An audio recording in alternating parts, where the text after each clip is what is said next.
بسم اللہ الرحمن الرحیم۔ ڈیئر اسٹوڈنٹس، میں ہوں غلام رسول۔ امید کرتا ہوں آپ سب خیریت سے ہوں گے۔ ڈیئر اسٹوڈنٹس، آج کا ہمارا لیکچر ہے 11ویں class Urdu, means first year Urdu, 8ویں نظم ہے خطاب با جوانان اسلام، جس کے شاعر ہیں ڈاکٹر علامہ محمد اقبال۔ تو ڈیئر اسٹوڈنٹس، ڈاکٹر علامہ محمد اقبال کی یہ 8ویں نظم ہے، اس کا لیکچر نمبر 5 ہم ڈسکس کرنے کے لیے جا رہے ہیں، جو شعر نمبر 6 اور 7 ہے۔ اس سے پہلے جو 4 اشعار پہ اس پہ ہم نے 4 لیکچر پہ بات کر لی تھی۔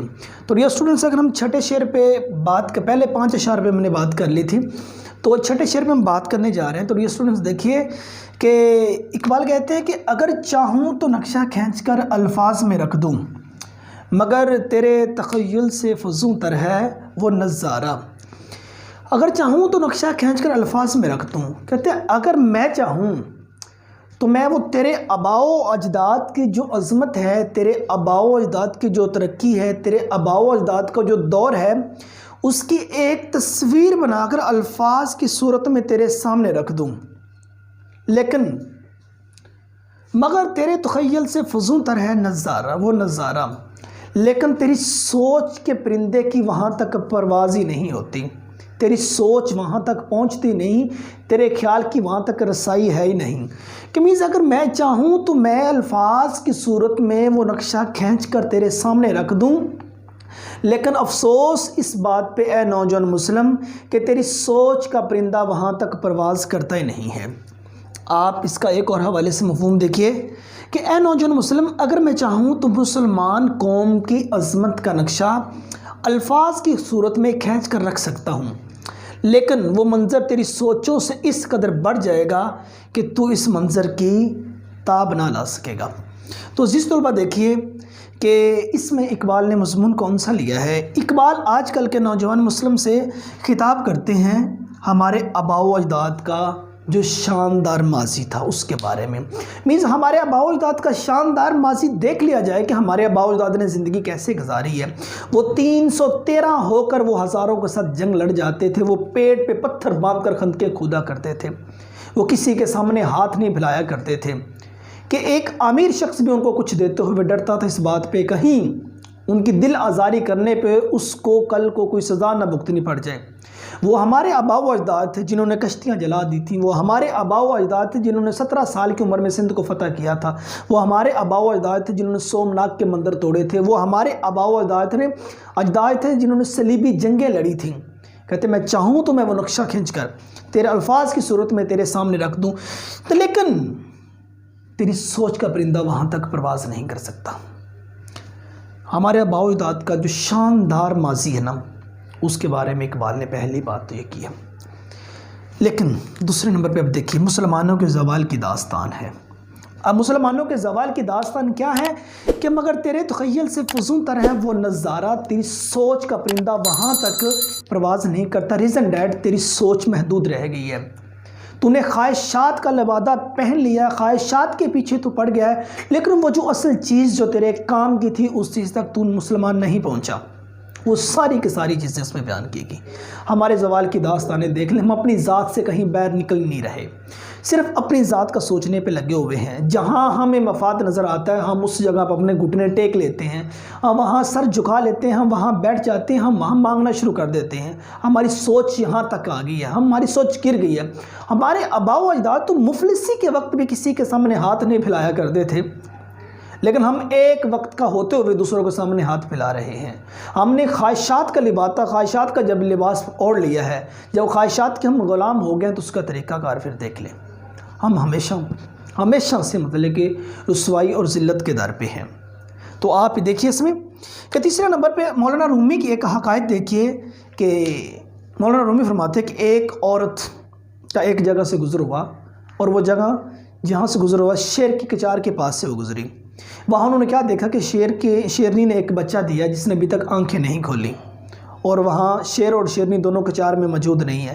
تو اس عورت نے اس بچے کو اٹھا لیا، شیرنی کے بچے کو اٹھا لیا اور بھیڑ بکریوں کے ساتھ لے کے چلی گئی، ٹھیک ہے نا، اور بھیڑ بکریوں کا دودھ ان کو پلاتی اور اس کے ساتھ اس کو رکھا۔ وقت گزرتا گیا، وہ جو وہ شیرنی کا جو بچہ تھا وہ بھیڑ بکریوں میں پل کر ویسا ہو گیا۔ تو ایک دن وہ عورت پانی پلانے کے لیے گزر رہی تھی، تو اس کچار کے پاس سے گزر ہوا تو شیر کیا دیکھنے لگا کہ ایک شیر کا بچہ بھیڑ بکریوں کے ساتھ ہے۔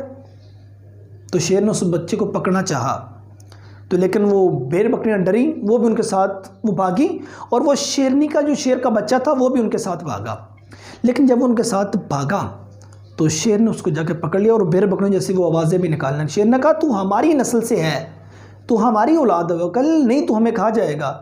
لیکن شیر نے اس کو پکڑا، قریب ایک ندی پر لے کے گیا، پانی میں اس کو عکس دکھایا، کہا دیکھ تیرا اور میرا عکس مل رہا ہے کہ نہیں مل رہا۔ دونوں کی شکلیں جب ملیں تو اس وقت وہ جان گیا ہماری بات یہی ہے، ہم بھیڑ بکریوں میں رہ کے بھیڑ بکری بن چکے ہیں، کہ جس طرح کی سوسائٹی میں ہم رہتے ہیں ہم ویسے بن چکے ہیں، ٹھیک ہے۔ ہم اپنے آباء و اجداد کا جو شاندار ماضی تھا، ان کی جو عظمت تھی، اس کو ہم بھول گئے ہیں۔ تو دیکھیں، اب ہمت ہے تو پیدا کر فردوسِ بری اپنا، مانگی ہوئی جنت سے دوزخ کا عذاب اچھا۔ اگر ہمت ہے تو پیدا، یہ نہیں کہ تو کر نہیں سکتا، ہاں تو کر سکتا ہے۔ کوئی اندازہ کر سکتا ہے ان کے زور بازو کا، نگاہ مرد مومن سے بدل جاتی ہیں تقدیریں۔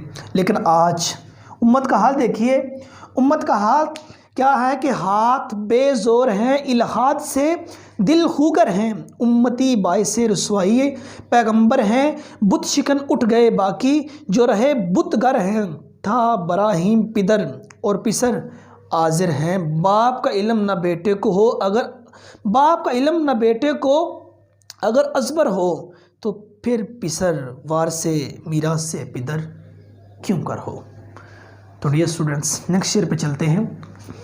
7ویں شعر میں اقبال کہتے ہیں کہ تجھے تو آبا سے اپنے کوئی نسبت ہو نہیں سکتی، تو گفتار وہ کردار، تو ثابت وہ سیارہ۔ تجھے آبا سے اپنے کوئی نسبت ہو نہیں سکتی۔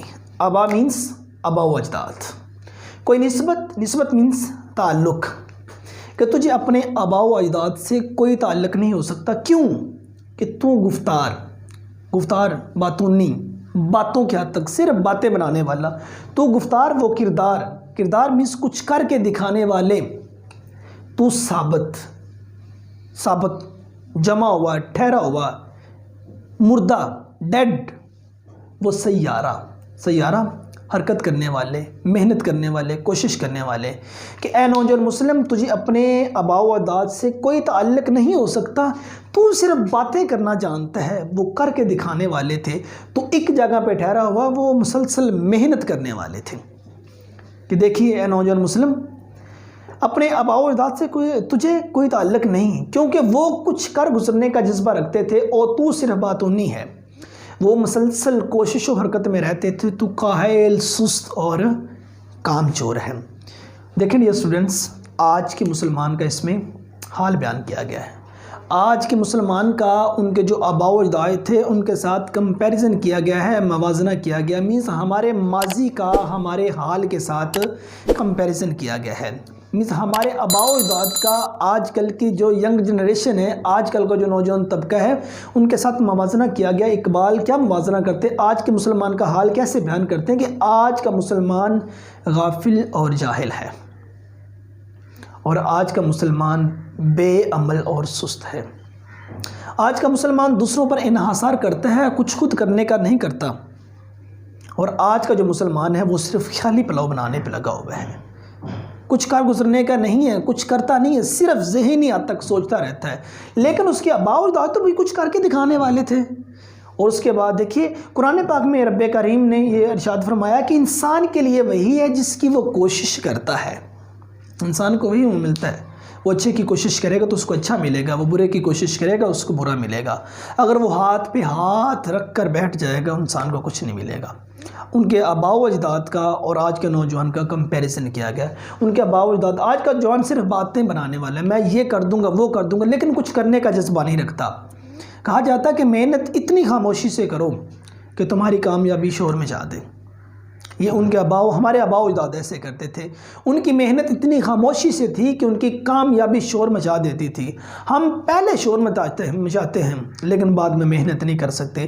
اور اس کے بعد دیکھیے قرآن پاک میں بھی ہے کہ انسان کے لیے وہی ہے جس کی وہ کوشش کرتا، اور محنت انسان کی ضرور رنگ لاتی ہے. ہمارے آباء و اجداد محنت تھے. اللہ تعالیٰ کبھی کسی کی محنت رائے گا نہیں کرتا.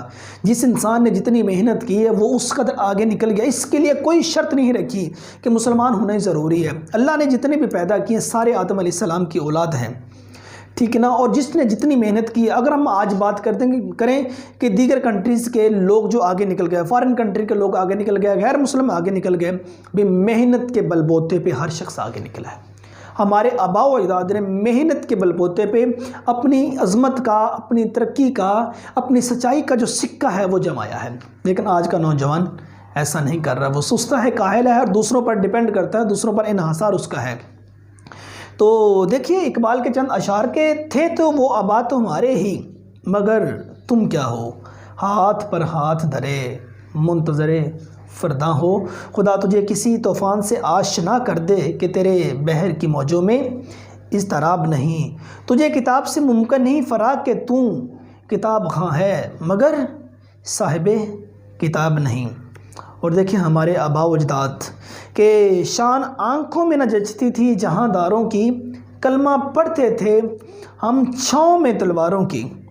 اور اقبال ایک اور جگہ پہ کہتا ہے، اقبال بڑا عبد شک ہے، من باتوں میں مو لیتا ہے. گفتار کا غازی تو یہ بنا، کردار کا غازی نہ بن سکا. کہ بے محنت پہم کوئی جوہر نہیں کھلتا، روشن شرر تیشہ سے خانہ فرحات. تو ڈیئر اسٹوڈنٹس، آج ہم نے شعر نمبر 6 اور 7 پر اقبال کی 8ویں نظم فرسٹ ایئر کی اس پہ بات کی. تو ڈیئر اسٹوڈنٹس، امید کرتا ہوں کہ آج کا جو لیکچر ہے آپ کی سمجھ میں آ گیا ہوگا. تو نیکسٹ ویڈیو میں ملتے ہیں. اپنا ڈھیر سارا خیال رکھیے گا. فی امان اللہ.